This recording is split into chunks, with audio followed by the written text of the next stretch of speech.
Assalamualaikum warahmatullahi wabarakatuh. Halo semuanya. Jumpa lagi dengan saya Chow Sing Sing, kurator dari podcast Horror Night Story. Halo, apa kabarnya semua? Semoga pada sehat semua ya. Dan seperti malam biasanya, pada malam hari ini saya kembali dan akan menceritakan sebuah kisah mistis untuk kalian semua. Kisah mistis kali ini datang dari seseorang yang mengirim saya email. Namanya Mas Bromo Cora. Jadi beliau menceritakan pengalaman mistis saat beliau masih menjadi anak pondok. Seperti apa kisahnya? Mari kita simak. Halo semuanya.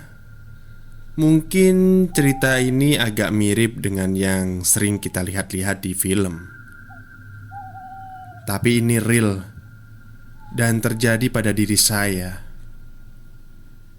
Kejadian ini terjadi di tahun 2008.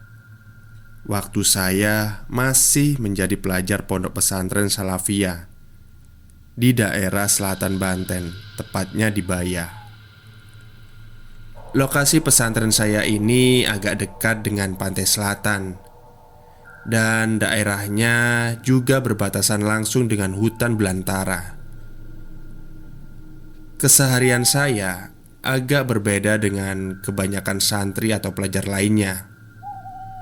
Di saat santri yang lain sedang ikut rutinitas mengaji yang bisa 6-8 kali, saya hanya ikut 3 kali jadwal pengajiannya di pondok. Dikarenakan memang saya ini pemalas. Pada suatu hari, saya mendengar ada pengumuman yang meninggal di desa itu, di desa tempat saya mondok itu. Pengumuman itu terdengar sangat jelas karena komplek ponpes saya ini dekat dengan musala desa. Kala itu setiap santri diwajibkan ikut menyolatkan jenazah. Dan waktu itu karena bekal atau uang saya agak berkurang, maka mau tidak mau saya harus ikut menyolatkannya. Soalnya lumayan, suka ada amplop solawatannya. Tiba saat sore hari menjelang maghrib, di saat santri lain sedang sibuk mengaji, saya malah lebih sering nongkrong di warung kopi milik Bi Ero, yang kebetulan lokasi warungnya di pinggir jalan. Tapi ketika saya sedang menikmati satu gelas kopi yang hangat, saya dikagetkan dengan suara perempuan yang agak sedikit parau. Sepertinya sangat lelah. Perempuan itu memanggil Bi Ero. Bi, ada pisang nggak?" Sontak Bi Ero kaget karena dia sendiri baru melihat perempuan itu. Perempuan itu hendak membeli pisang untuk anaknya yang baru lahir katanya. Lantas Bi Ero menanyakan di mana rumah perempuan itu. Dan perempuan itu pun menunjuk ke arah hutan yang dikenal agak seram. Keesokan harinya, di waktu yang sama, perempuan itu datang lagi. Dan seperti biasa membelikan pisang untuk anaknya. Hingga sampai di mana aku dan Bi Ero merasa penasaran dengan perempuan ini. Aku pun iseng mengikatkan benang kecil di salah satu sisir pisang tersebut. Dan kemudian yang ditunggu-tunggu datang. Dia datang dan membeli pisang tersebut. Kemudian aku tunggu sampai dia pamit pada Bi Ero. Dan kemudian dia pulang. Sampai saatnya tiba, aku meminta bantuan pada suami Bi Eroh untuk mengikuti jejak benang yang aku ikatkan tadi. Kami kira benar arah perempuan itu pulang adalah mengarah ke hutan yang angker itu. Tapi ternyata jejak benang itu tidak mengarah ke sana, melainkan belok mengarah ke komplek perkuburan umum. Dengan rasa penasaran yang amat, aku dan suami Bi Eroh terus mengikuti benang tersebut. Dan ternyata benang itu sampai pada makam yang umurnya belum sampai 7 hari. Aku pun bingung. Begitu juga dengan suami Bi Eroh. Kemudian dia berkata, "Ini mah makam yang kemarin meninggal." Setelah mengatakan hal tersebut, tak lama kemudian ada suara perempuan yang menjerit begitu keras.